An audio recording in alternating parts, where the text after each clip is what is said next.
What's up, everybody, and welcome. We're actually on a 307.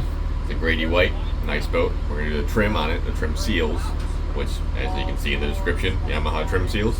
But first, well, besides it's 42 degrees, I think, right now, so it's cold. I want to thank everybody because, obviously, you guys all put your input in for me to basically show you what I'm showing you right now. Everybody kind of said the same thing. Keep diagnosing, keep repairing things, and then, obviously, I'll show you cool boats and stuff as I go here. And I'm going to try to make some more shorts, just the random stuff I see around here or when I'm out at marina. So anyway, again, I appreciate everybody, and well, let's just do some trim seals.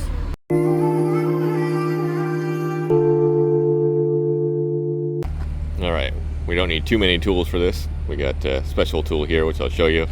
That's probably not going to help us trying to get these caps off, but we're going to try anyways. Trim and tilt fluid. Here's our new caps right here.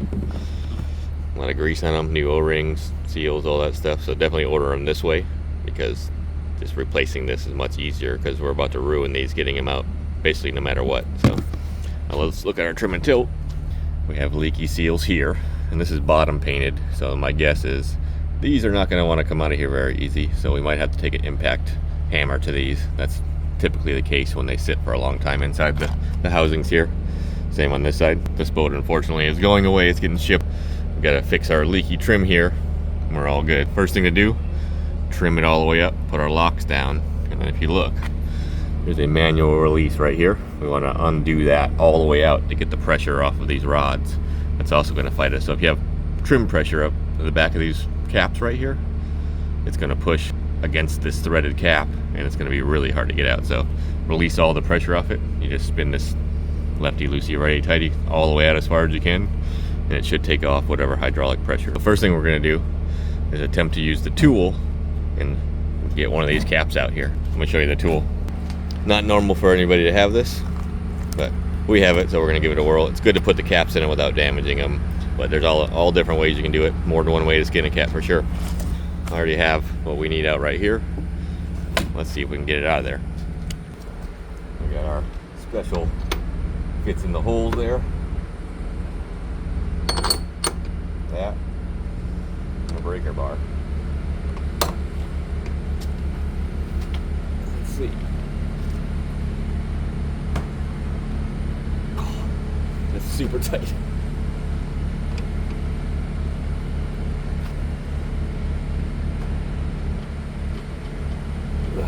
Yeah, we're gonna try impact on this next, or like I say, we can use an impact driver, hammer these, which might be the easiest way to do that. Let me go to the shop and grab a few more tools here. Alright, so you can hear the air compressor running because we got air now. There's a couple ways you can do this. You can attempt to put a spanner wrench on this and get it to move, but impacting it is going to be the easiest way here, because this thing is stuck on here from bottom paint and everything else, like I was saying. If you don't have an impact hammer, take a punch and a hammer and just, you'll see exactly what I'm doing, but do it manually. I'm about to use air to do this, so we should be able to just free these right up and get them to spin out pretty quick. Let's see what we can do.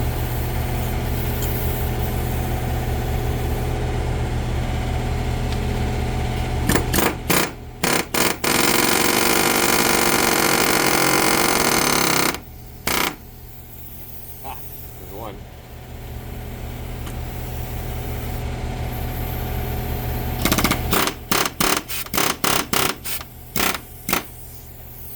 Go. So now we should be able to take our special tool here, put it on there, and unscrew these. There we go, just like that. Same way we're going to put them on here, but I'll show you a couple other things that make all this process easier here. And like I was saying, it's going to ruin the cap most of the time when you try to get them out, so just buy new caps, sealed, everything. Grease is your friend.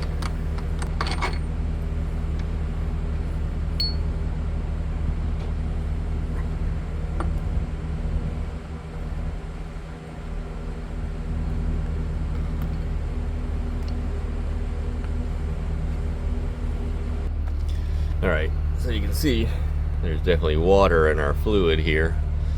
So we're going to pull these out. We're going to change our fluid. Back out of this a little bit. There we go. So yeah, you can take these out of here. That way we can change the fluid out and clean these up. they just kind of get a little wiggle, they'll pull out.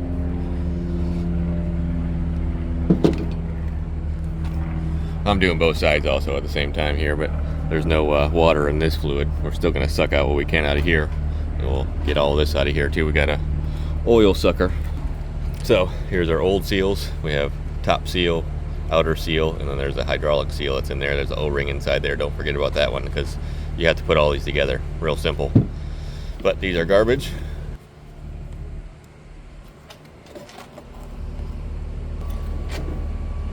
So depending on what you find with these, make sure there's no pitting on anything here, because that will just ruin the seal again.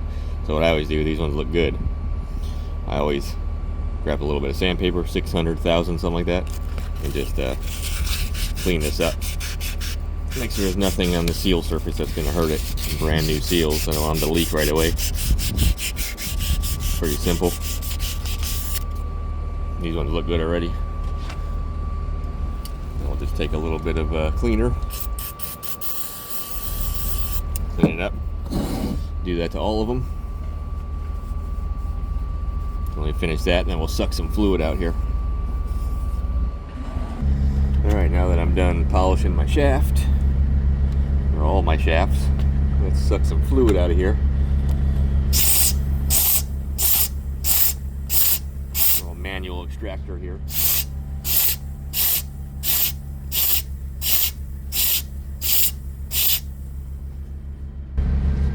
Alright, now let's wipe around our threads real good here, because we're going to put some fluid back in here.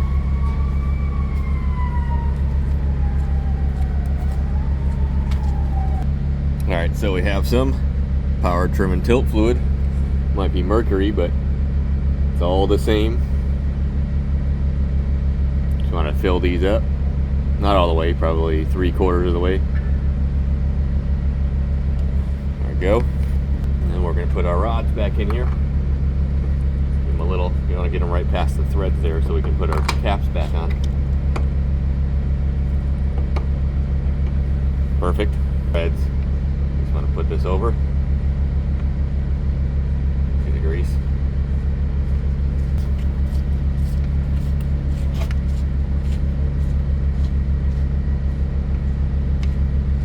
There we go. Oh, and I was talking about before is this tool right here. This tool is actually from C-Star Dometic Steering.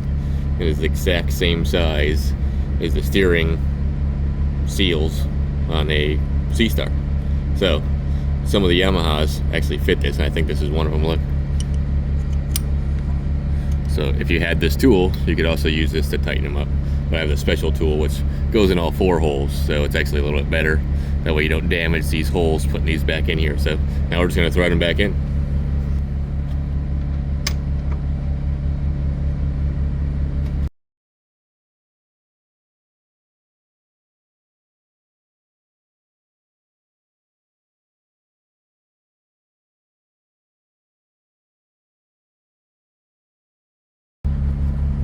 Alright, now that they're both snugged, we just want to give them a little who's your daddy here. Doesn't have to be crazy. That's good for that one.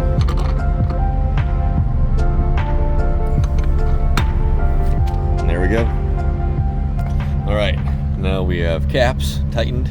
Everything's good on both sides. Cleaned them off. We're going to put some grease on it when we're done here, because we're about to leak fluid through our fill here. So this is 17 millimeter. Yep, that's a Ford wrench you see there. Nice. So we loosen this up. And we're going to fill this until it leaks out, and then put the cap back on it. Alright, I have us a gear oil pump that we're going to use to fill this up.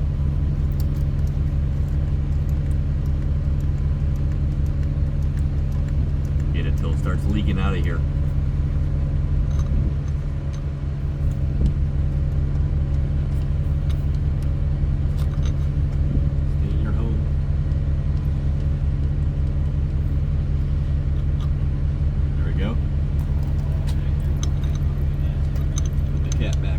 Doesn't have to be super tight, just so that O-ring seats. That's it.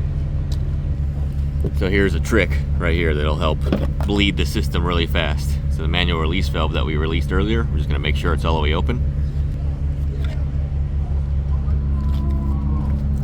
So, like I say, here's a trick. These bars right here are holding the motor up right now. We have no pressure on our trim and tilt. I'm going to pick it up and turn these so that they're free, and then just drop this pretty fast down to push the pressure of the fluid through the valve body. And then we'll trim it up manually, and it should be pretty close to being bled. You only do that 1 or 2 times, and the system gets bled out pretty fast. So let's do that first.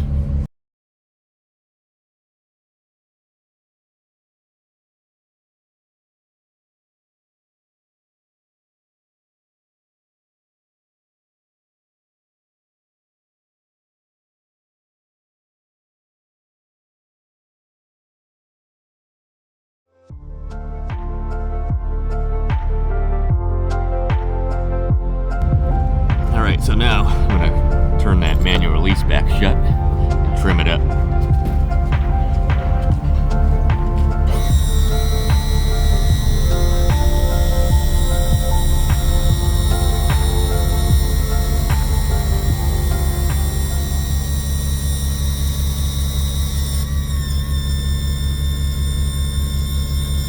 Definitely air in it right now.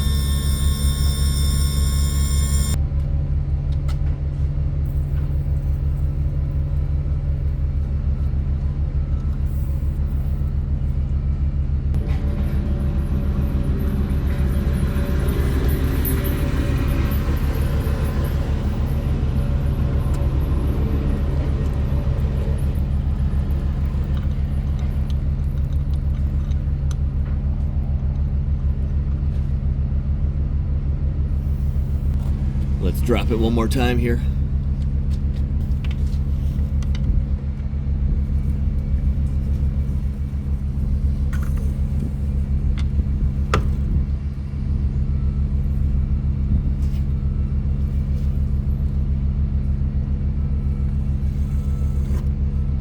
You can hear a little bit of air at the end of that.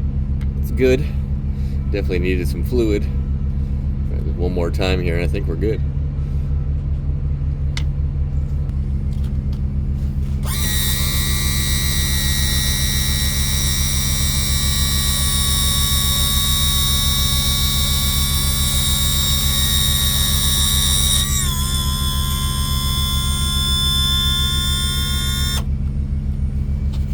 Sounds a lot better already.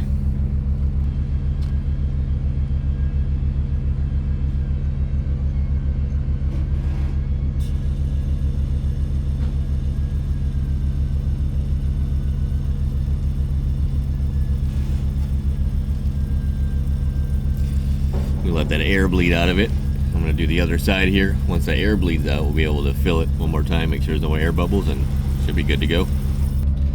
Alright, our air is bled out. Filled it up for the final time here. Let's give her a snug. Don't want to go too tight with that. Now she should trim up and down real good.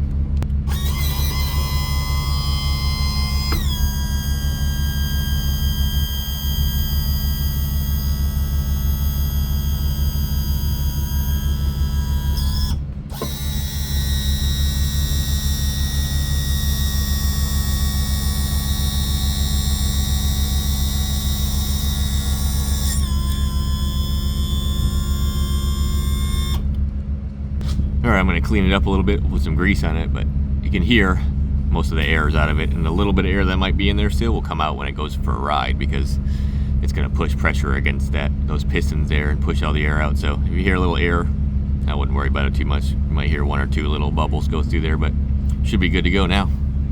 Alright, and the final thing I like to do is put a little grease on it. We're using Volvo Penta grease here. We got mercury fluid, Volvo grease, Yamaha trim seals. A mixture here. I like to put a little around the seal, around this whole deal here. This helps when we trim it up and down to keep that seal lubed up so it doesn't get dry or things try to get into it. And of course, we want to put some grease on the end of our shaft here. Always grease the shaft. A little too much there, huh? Can't really hurt anything with too much grease. All it really does is gets hard over time. You want to wipe it off and redo it every once in a while. You always want to check these seals anyways. Yamaha's anonymous for their leaking trim seals. Alright, let's see if we can get out of that air compressor noise here. I don't know how long we can do it. We'll stuff ourselves in our little cabin here. Anyway, so, if you got any questions, trim and tilt, let me know.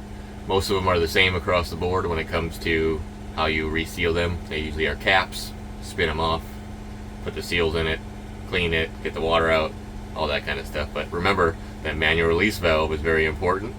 It saves you a lot of time trying to bleed the system out. So drop it, tilt it back up, fill it, let the air out, do it again, do that a few times, and usually it's ready to go pretty quick. So like I say, any questions, let me know. And as always, I appreciate you watching, and I will see you next time. Later.